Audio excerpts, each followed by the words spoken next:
He is a proven guy, and he has been at the heart of many of the advances we've had with AI. And he's saying we're going to get to superintelligence. All the people who say, I don't believe that we're going to get to superintelligence, I don't believe that the AI is going to keep progressing, although you say, oh, well, he's has incentives to say this, going to get $10 billion to do it. He's already super rich, right? He doesn't need to lie, right? And he's saying that he can make this thing into superintelligence. So then, right now, all the major players, about 6 or 7, maybe up to 10, will have GPT-4 level capability. It took about a year to 2 years to catch up on that. So then, anyone that gets to superintelligence, the equivalent of GPT-10 or something like that everyone will be able to do that. It's just a question of the order in which it happens, but then the order will matter because the first will get the lion's share of everything, right? If you're behind, then it becomes like China with Baidu's search engine versus Google, where they can say, I still control this country, and so I'm saying they're keeping you out so that I can still have me as the local winner, right? So there's still the geopolitics around that.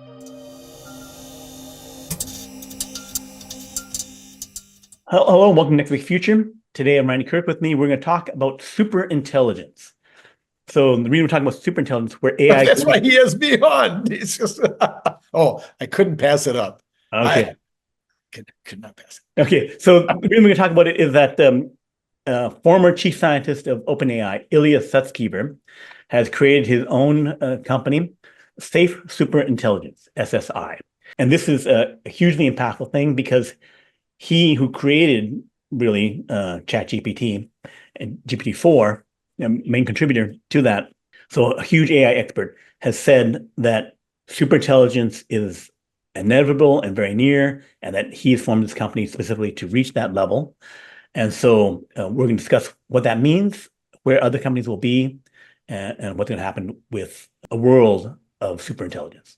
People who don't know Sutskever, he has been at the heart of many of the advances of AI over the last few years. He was a co-inventor of convolutional neural networks, so taking neural networks to another level in terms of coming with new capability on that. And then he got recruited into OpenAI by Elon Musk when Elon was still part of the company, and that was something that caused a breaking the friendship that Elon had with Google's Larry Page, because Sutskever was working at Google Brain in 2015 when he went over to OpenAI. So he's that important and that respected a name that basically all the, Sam Altman, Elon Musk, Larry Page, they all think that he is the top guy. And he has delivered, like I said, with convolutional neural networks and with ChatGPT. So now he says superintelligence, beyond human level AI is near. Let's take a look at some point in the future, our intelligent computers will become more smarter than people. And it's also not difficult to imagine that when that happens, the impact of such artificial intelligence is going to be truly, truly vast. And you may wonder, is it going to be okay when technology is so impactful? And here my goal is to point out the existence of a force that many of you may have not noticed. Artificial intelligence. What is it and how does it work? Well, it turns out that it's very easy to explain how artificial intelligence works. Just one sentence. Artificial intelligence is nothing but digital brains inside large computers. That's what artificial intelligence is. Every single interesting AI that you've seen is based on this idea. Over the decades, scientists and engineers have been figuring out how such digital brains should work and how to build them, how to engineer them. Now, I find it interesting that the seat of intelligence in human beings is our biological brain.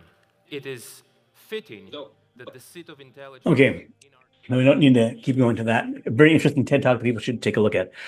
But the main thing is that he lives impactful. Obviously, you hear the guy, he's like super intelligent guy. And so he feels that there's a path to not just superintelligence, but safe superintelligence. So the safety thing is that he says it's going to be engineered from the ground up, that the new one he's going to create with a small team will have like liberty, freedom, all the good traits built in at the very beginning, and then the superintelligence will be built on top of that, as opposed to guardrails of like, I make a superintelligence and I try to restrain it from doing bad things. That it's a different approach.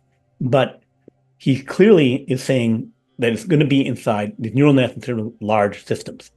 So the thing of us creating supercomputers, massive data centers full of AI, he's still using that same approach. And the people that he was working with up to a few months ago at OpenAI are still doing the same approach. The people at Meta, the people at Tesla, Google, everyone's using still the same approach. There are other people using quite different approaches in the AI world, but they've basically been shoved to the side.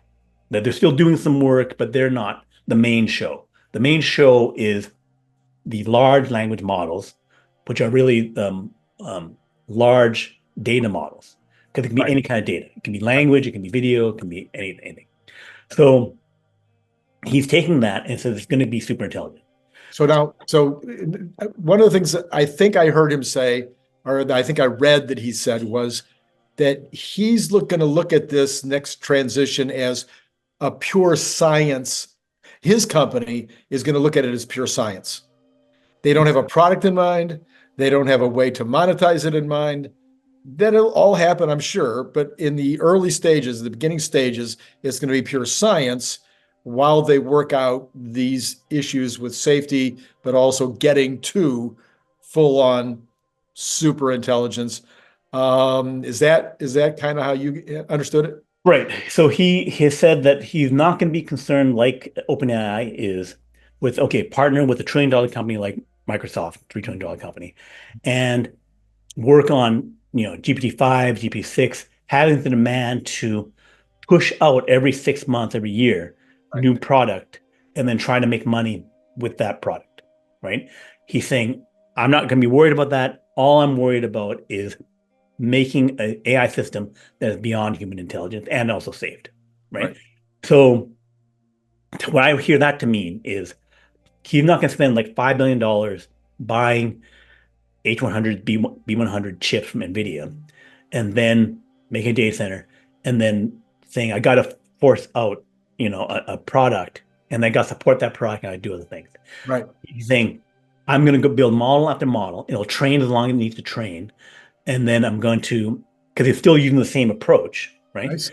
And it'll train as long as I train. I'm not going to like pause it to like Meta has to do a fork. Okay, we're training Llama 3 still getting better, but got to shove out a product Llama 3. I'm going to let it keep training until it gets to the end point.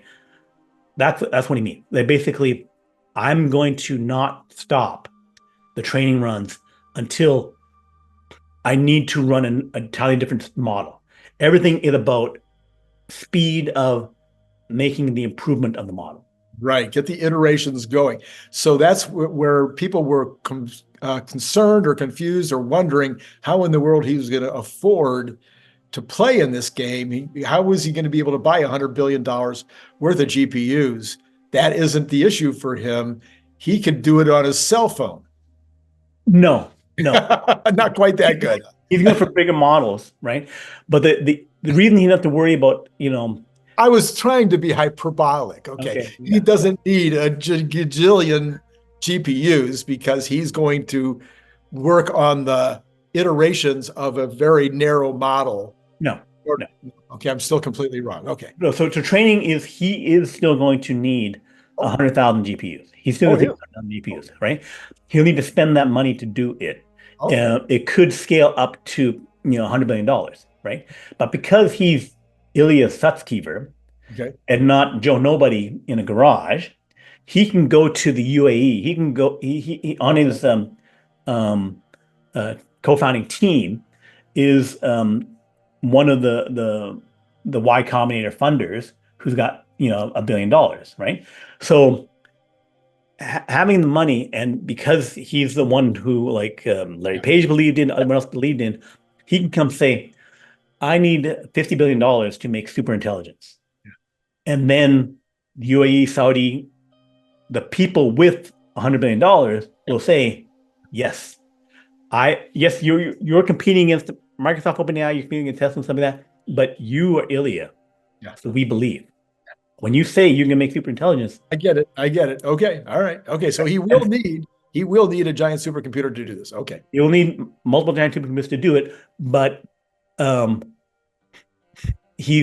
also the whole monetization thing, it's not even clear that you can charge, because Meta is not charging for queries, right? They're building it into their stuff, right? So the monetization model of a foundation model is not clear. Like all the all in podcast guys, the billionaires on that, say that they'll be free, just like Google's free, maybe have ad supporting or something like that, right? But that if I get to superintelligence a year earlier than everyone else, that is more valuable than trying to figure out some monetization model early on, right? Okay, so now that's where I get really confused. So Brian, you can really help me here. You and I talked about this in the green room, and it was too long of an answer, so now you can answer me. And I think everybody else out there that's thinking about this probably has the same problem. If I have a computer that's as intelligent, or 99.9% as intelligent as the most intelligent person on Earth, and then I guess as every human on Earth. So 99%. I'm not quite more. I'm just as, okay. So I can do the doctor's job as best as the best doctor on Earth. I can do, the teacher's job. Just go down the line. What do we get out of having it 10% better than that?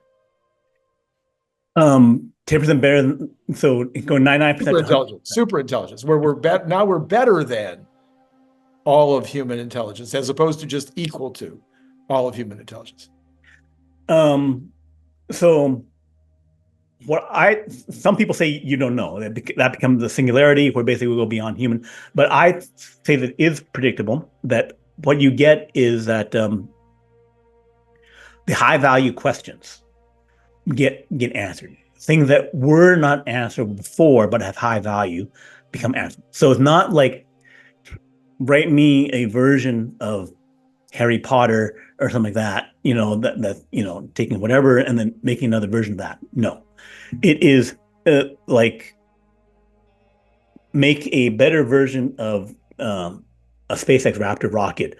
Tell me how to improve the rocket, make it 20% more efficient, and that kind of stuff. Make my batteries go from 500 watt hours to 2,000. Some of those capabilities are there, but having a more optimized path to that, so that the technological progress goes faster, right? Also, there's things like make a better fertilizer, or there's a chemical process involved in making fertilizer, something like that you can make better, right? So there's things that can be done on the more complex scale, big questions that are more valuable, right? So it's not about, so it's about knowing what questions are valuable and where to get the value out of it. Like not just competing in chess because you have a better chess computer, but there's no monetization there, right? Other than, like whatever, chess.com or something like that. So you have to look at where is the multi-trillion-dollar thing, and that is with real world AI, which is robotaxi and Tesla humanoid bots. Right. So, but again, let me just see if I'm. So the idea would be kind of, we humans can iterate quickly. Especially if we're Elon Musk and Tesla, we can make a better heat pump system. We can make a better coefficient of drag for the vehicle, et cetera, et cetera. We can do that, and we can iterate. But now you put it into a supercomputer situation, you can iterate really fast.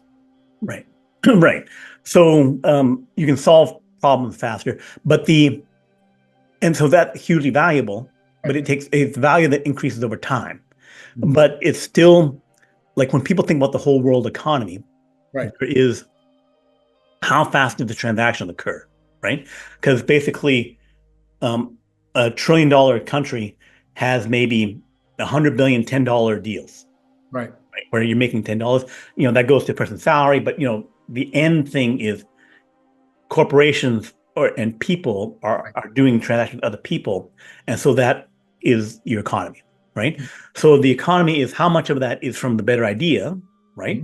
And that is like smartphone, cell phone, that kind of thing, where that or internet, where you're adding incrementally to create entirely new industries and value, Right. or you're increasing the speed of transactions, where AI is negotiating with other AI, and then they're doing deals on your behalf, Right. on other, Yes.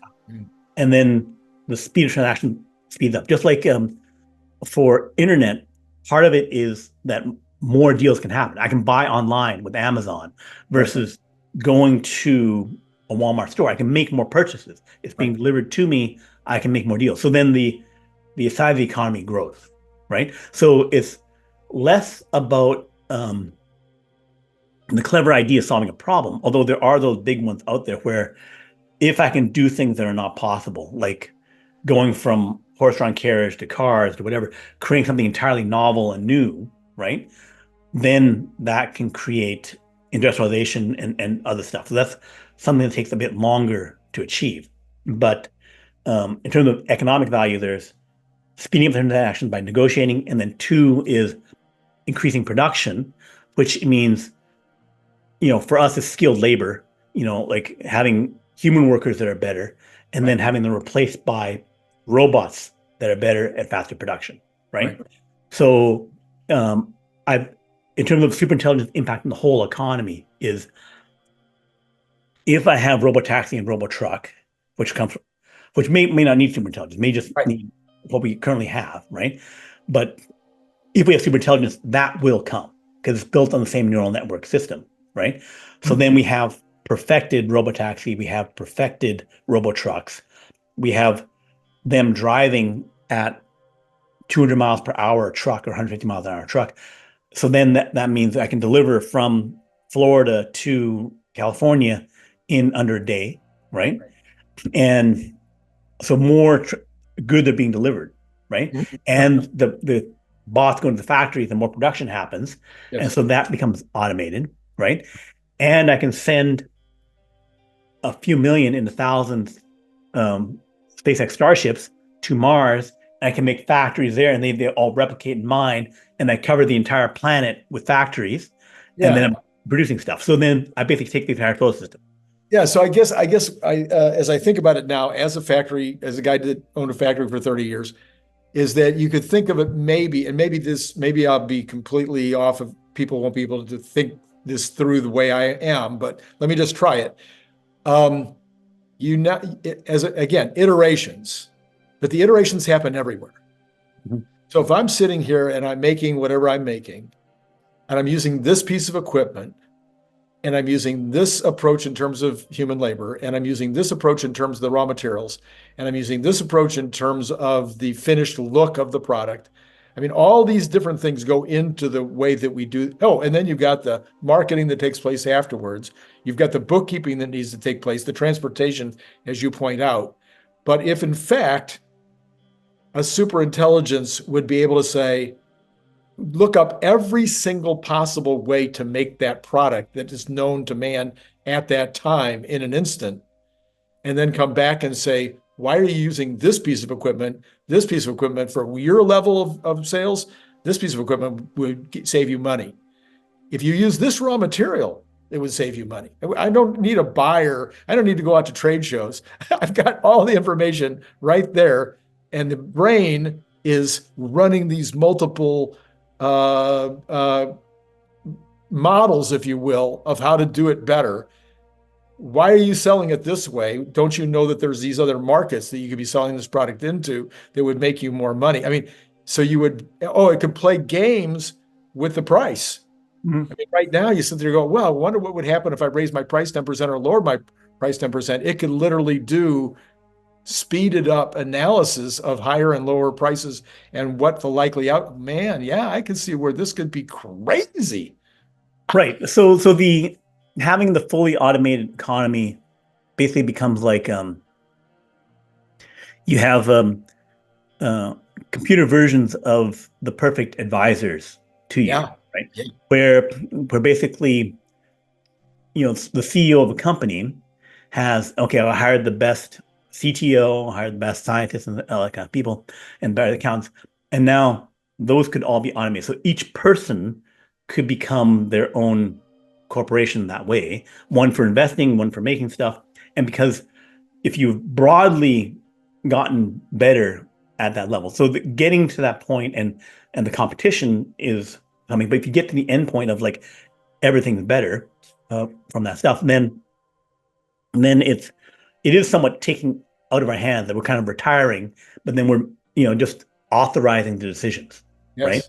Where it's like, okay, yes, that plan is good, you've described it, and then Make the purchase. I'll make profit, make the purchases, and release the activity. So then we're just approving the different plans that are being generated, and then identifying where we in our situation have the optimal advantage, right? So then that really makes a lot clearer to me for the first time why companies that are not individual companies, even smaller companies, like my company is only 100 employees. If I wasn't on, I was totally on top of the internet when it came out. Had one of the first websites, so probably within the first 10,000, 100,000 websites. If a company's not on the top of this AGI, they could be really put out of business quickly. I mean, it might take no time at all because the other person would have advantages in every single aspect of the development, the pricing, marketing, everything. Right. It's just like if you were to compare the companies in the turn of last century where they go from manual labor to industrial production, right?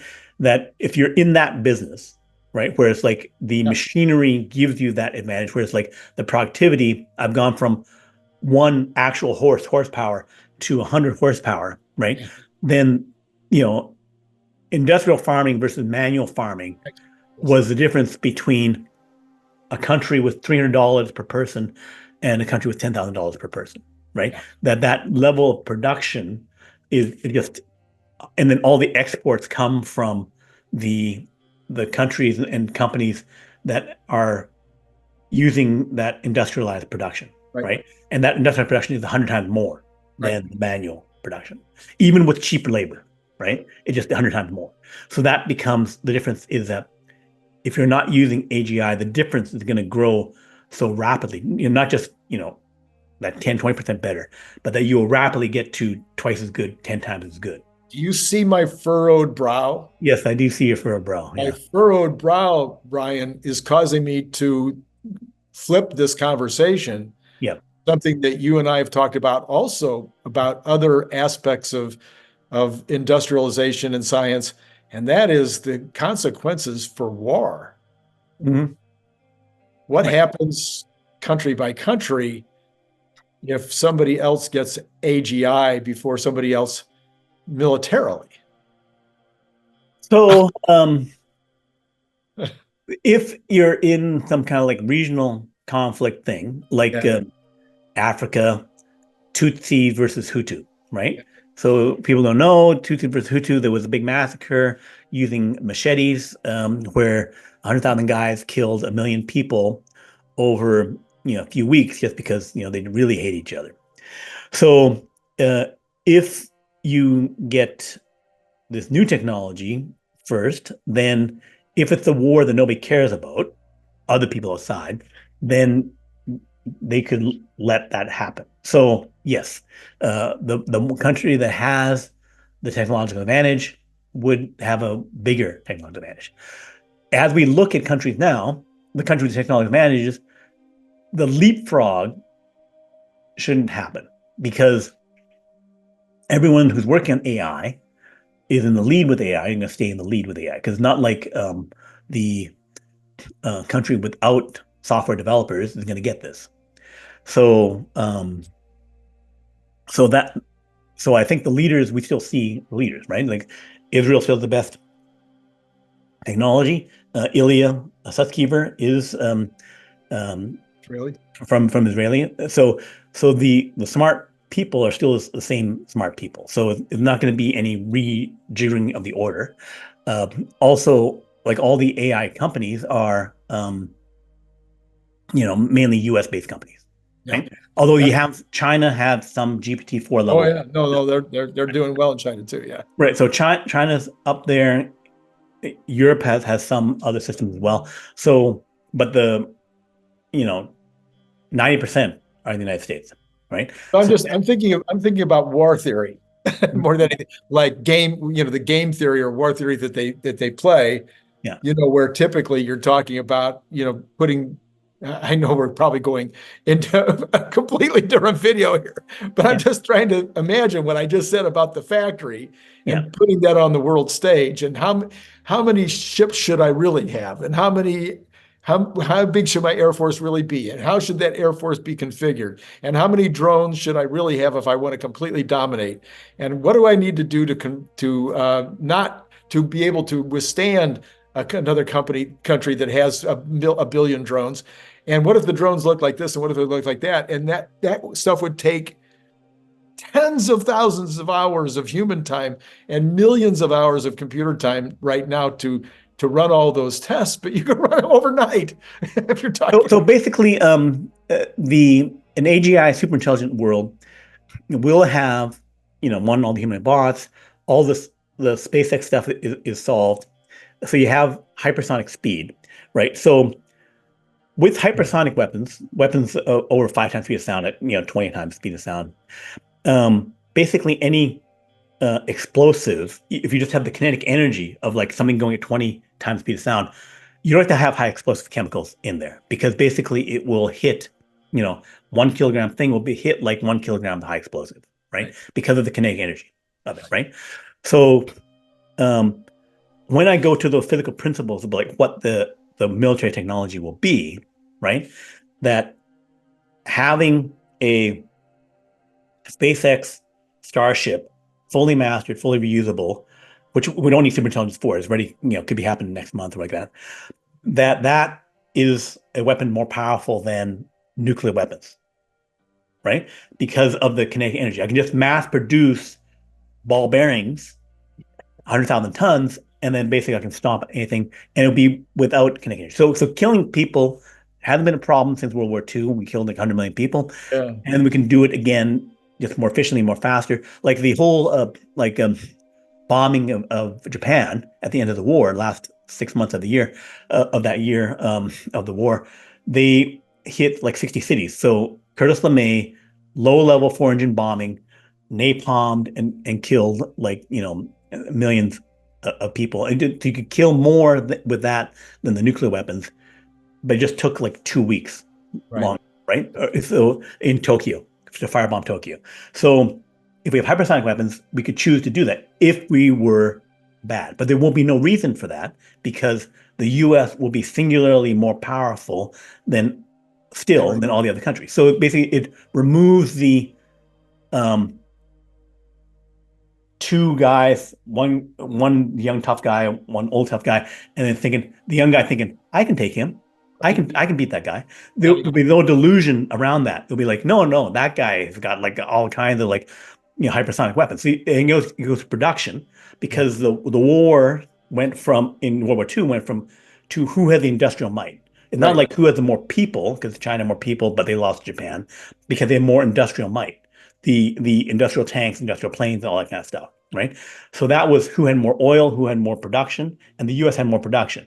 By the end of the war, and people have what if the scenarios of like, Japan winning at Midway or something like that, and maybe they could win the war?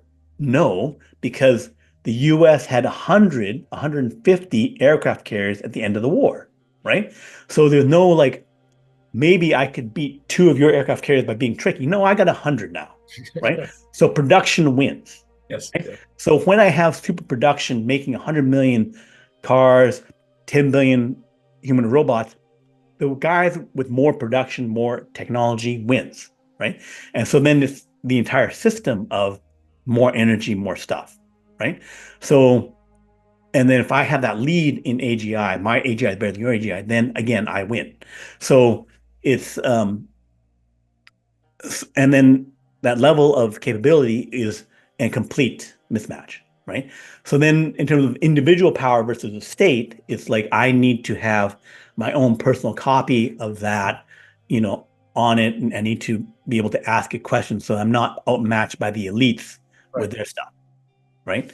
But all this, like, I want to have more so that you don't have more thing should go away, because overall production should go up like 1,000 times, 1,000,000 times if we go out into the solar system. So then there's so much available. Everyone can be billionaires, trillionaires versus now. Just like we are richer than any duke. An average person is richer than the average baron or duke who owned a castle or whatever back in the day, right? Because they had the equivalent of 20 mechanical servants versus men. So the level of the gap should be far higher. So then it breaks our economic system to a certain extent. Yeah. Elon talked about that. What's the world like with 20 billion robots? Because we decoupled production from the component, right? So then it becomes unlimited. So the problem of basic income, universal basic income, is that up until now, the math didn't work, right? Because if I take taxation, which is 20% of overall production, and I try and redistribute it, by take 18% away for military and for other stuff, and I leave 2% to redistribute, there's not enough money to give to people to make it work, right? But if I upped overall production by 100,000 times, then the redistribution amount is sufficient to give people more comfortable lives than the current middle class, more like the affluent $250,000 per year level, right? We can give that to everyone, and the rich people like Elon and other people would choose to do that because, like, I don't need to keep you down in order to have enough for me, right? So are we going far afield or what? Yeah. Right. I'm sorry, I hijacked your entire program. Yeah. So if we go back to Ilya and his expectations and plans. Sure. Okay. Was there more that you wanted to go through on that? And so the main points around the Ilya's thing is that he is a proven guy, and he has been at the heart of many of the advances that we've had with AI. And he's saying we're going to get to superintelligence. Right. So all the people who say, I don't believe that we're going to get to superintelligence, I don't believe that the AI is going to keep progressing. Although you say, oh, well, he's has incentives to say this, going to get $10 billion to do it. He's already super rich, right? He doesn't need to lie, right? And he's saying that he can make this thing into superintelligence. So then right now, all the major players, about 6 or 7, maybe up to 10, will have GPT-4 level capability. It took about a year to 2 years to catch up on that. So then anyone that gets to superintelligence, the equivalent of GPT-10 or something like that everyone will be able to do that. It's just a question of the order in which it happens, but then the order will matter because the first will get the lion's share of everything, right? If you're behind, then it becomes like China with Baidu's search engine versus Google, where they can say, I still control this country, and so I'm saying they're keeping you out so that I can still have me as the local winner, right? So there's still the geopolitics around that. And even though the US could utterly crush China, just like they could now, they're not going to bother doing it because, like, why do I want to rule your people who are a bunch of rowdy whatevers, and then all I want is trade, right? So there will be no need for the wars, and no need for fighting of resources because there'll be plenty enough for everyone. And so in terms of Ilya, superintelligence should happen, say, within the next 2-3 years, right? And multiple people will have it. And then that will mean robotaxi, Tesla bot, all super succeed. I think they're already on track, but I think this guarantees that will be on track. XAI, everyone who's doing the AI will be the winner. It's anyone who doesn't have it. So a company that has inferior technology, like a GM, like Ford or whatever, will be the big losers, right? Because it's just like, just like the internet companies, Amazon wins, but it'll be even more. It'll be tougher for a Walmart with inferior technology to hang in with the AI Amazon, right? That it'll be tougher for those guys to keep going. So yeah, go ahead. And I just had an epiphany. Yeah.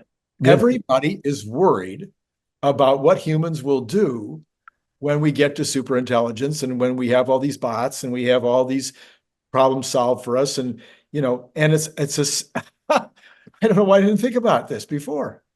We'll just ask the computers. Yeah. And they'll tell us. Right. Yeah. That's why you have to have trustworthy computers. Because if it's not trustworthy, then they'll tell you bad stuff, and that's not They good. might. Yeah. They might.